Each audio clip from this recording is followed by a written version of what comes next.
Well, joining us now to discuss the latest development in Afghanistan from a regional point of view is the Associated Press correspondent, BATRAWY, who is in Dubai, United Arab Emirates. Thank you so much for joining us, Aya. The Taliban has declared the war is over and promised they will rule the country peacefully without taking revenge on those that previously opposed them. Is that reflected by what's happening on ground today? Well, what we're seeing in Kabul today, what the colleagues of my Associated Press colleagues and other journalists in Kabul today are seeing, is calm and quiet in the city streets. Of course, there's utter chaos at the airport with thousands of people still trying to evacuate and get on the last military flights out of the country. Commercial flights have completely been halted at this point, commercial civilian flights. But in other parts of Afghanistan, where the Taliban has been in power and has taken power by force, there have not been calming, reassuring reports. We've heard of civilians being shot dead. We've heard of activists being targeted. We've heard of women being turned away from the university and told to sit at home, and of women even being lashed for wearing revealing shoes. So the Taliban, ruled until 2001 for 5 years. Their rule was ghastly and frightening, and there's very little, you could say, reassurance for people in Afghanistan that this time around it's going to be so different. But the Taliban have promised an open, inclusive Islamic government, and they are in talks right now, or going to enter into negotiations with people representing the Afghan government, although the Afghan president, of course, himself has fled the country. You say they've promised calm and inclusiveness, but from what you're saying, the reports reaching you, it's been contrary to that. What's been the response and reaction from the international community, Ash, particularly across the Middle East?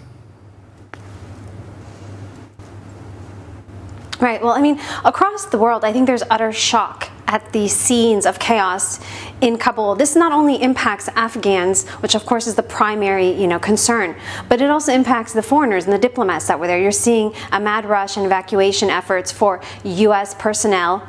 We saw U.S. military helicopters hovering over the embassy yesterday, and a mad rush to burn sensitive documents, sending up billowing smoke into the air. So there's been definitely some shock and some concerns across the world at what is happening, because it's not only the U.S. embassy that's also been evacuating, but many embassies from Saudi Arabia to others have also evacuated their staff out of the country because this blitz happened so quickly. There was an assumption or a prediction among many that the Taliban would seize power, would take over, would overrun huge parts of the country, including even the capital, when the U.S. military withdraws. The question is, how did it happen so quickly, so swiftly, and how were all intelligence assessments not seeing this coming? And so from the Middle East, the reactions have been really just wait and see what happens. There hasn't been a formal transfer of power yet to the Taliban. We don't know exactly what the makeup of a government overruling the country is going to look like. And so there's a wait and see approach at this point. Indeed, and just to your point, just a few weeks ago, U.S. President Biden said the Afghan army had the strength, the training and equipment to hold off the Taliban, which has proved to be a very false prophecy. But what's been the fallout in America itself, or what many see as a major political and military embarrassment? And will this have repercussions across the region for the United States and its allies? These are really important questions that need to be answered. How did the U.S. not see this happening so swiftly? And I think right now, President Joe Biden's legacy, one of which he was trying to extricate the United States from its heavy footprint in the Middle East and recenter and refocus, on China and other threats and other, parts of the world, it could be very much marred by this moment. This moment is a historic moment. What we're seeing now in Afghanistan is something that is, certainly going to be part of the president's legacy. And he's not having many defenders right now in Washington. There are Republicans coming out pointing the finger at him, and his party to some extent is saying, look, this is something that consecutive U.S. presidents were unable to do, which is pull the U.S. out of Afghanistan, and did not succeed in doing, and that the talks to begin pulling the U.S. out of Afghanistan began really under the Trump administration. And they say that, promising a U.S. withdrawal really removed any incentives to the Taliban to really enter those peace negotiations in any serious earnest. And so what we're seeing now is this fallout, globally about this. And of course, with the U.S. reputation on the line, there are serious concerns in the Middle East, to answer your second question about whether, how far can U.S. allies really trust, this great superpower's commitment to its security and to its, its partners in the region. Okay, thank you for keeping your finger on the pulse of this particular story, Associated Press correspondent. Oh, it looks like we have time, so let me ask, is there any more information reaching you as regards the departed president of Afghanistan? Yeah, I mean, that's the million-dollar question right now, is where is President Ashraf Ghani? The reports that we've heard so far is that he did leave the country yesterday, and he then posted on Facebook saying that he left to avert bloodshed in the capital. But, his own defense minister came out and essentially said he sold the country out by doing so. And we've seen instead, coming in his place, the former Afghan president, Hamid Karzai, coming out with, in his own garden with his 3 young daughters, saying, look, I'm still in the country, the city is calm, we're trying to have peaceful negotiations with the Taliban. But where did the current Ashraf Ghani, the president, go? There are reports maybe he's gone to Uzbekistan or Tajikistan or maybe even Oman. It's unclear where he is, and he did not disclose his location. However, right now sitting in the presidential palace is the Taliban. Well, why the Biden administration and officials remain stunned at the quick, succession of Taliban in taking over the country in days. The rhetoric coming out from the U.S. is that there was one mission, the mission was successful, and they're leaving Afghanistan better than they met it. Would that be correct? And should Afghanistan's not be in control of their country, Afghan? Yes, I mean, the U.S. National Security Advisor for President Joe Biden today actually came out and put the onus of responsibility and the blame on the Afghan National Army, saying, the U.S. can't give them the will to fight. And if they didn't have the will to fight for their own capital, the U.S. wasn't going to send thousands and thousands of U.S. troops to fight and die for that. But, yes, billions of dollars, tens of billions of dollars were spent by the U.S. to create and support this national army that all but melted away across the country. Standing in the police posts in Kabul are the Taliban at the moment, and they've taken over also, in some cases, the army simply just handed over their weapons to the Taliban. In other cases, they fought, and in other cases, they fled.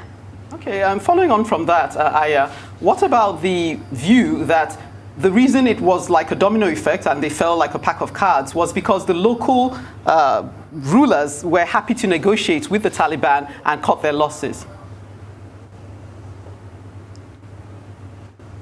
I mean, certainly, if the presumption by the U.S. over the past weeks is that eventually the Taliban is going to take over the country, we simply didn't expect it would happen so quickly. That does leave open questions about, well, if that is the, the security assessment, why would the national armies, stand and fight and risk their lives for essentially a losing battle or a war that was known that was going to go in favor of the Taliban? I mean, why would you risk your life for something that is not going to be in your favor if there's no standing chance? So there are so many questions about how this happened, why this happened so quickly, how the Taliban was able to seize on these past few weeks and months to take over the entire country despite U.S. air support over the past few weeks to the National Army in several provinces, despite the billions of dollars spent by the U.S. and its European allies in NATO to prop up this army, and despite all the efforts at reconstruction and rebuilding the country.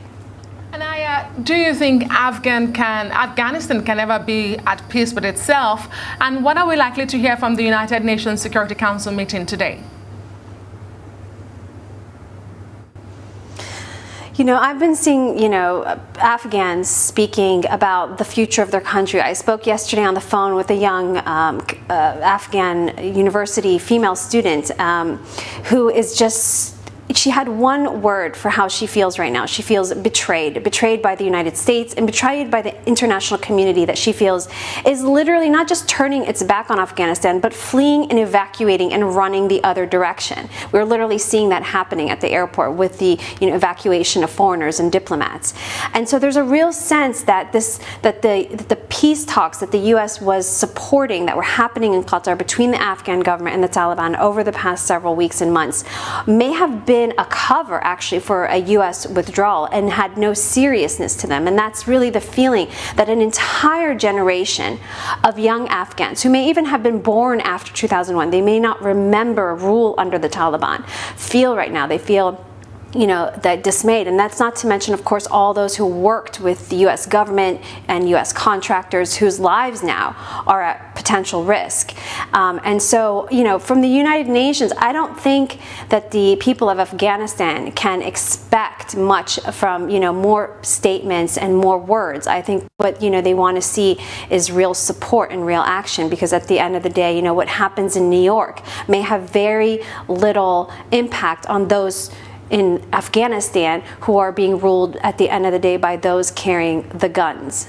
Okay, speaking further on betrayed expectations, Aya, what do you say to maybe the perspective the Taliban are presenting that they're going to do things differently? Are we hearing anything by way of constructive economic policy going forward? Or is it too soon? Well, one indication potentially of a changed Taliban could be their relationship with a superpower like China. We've seen the Chinese government today come out in a statement and say that they are looking forward to working with the next, government of Afghanistan, which presumably would be led by the Taliban. And we've also seen, a senior Taliban figure being photographed with the Chinese foreign minister in China recently. And so they are, this time, may not be the pariahs that they once were. They may have some very strong allies. We've also seen, the Russians come out with their own statements saying that they are not evacuating all of their staff. This could be seen as a gesture or a measure of trust or of a relationship that they may want to, keep.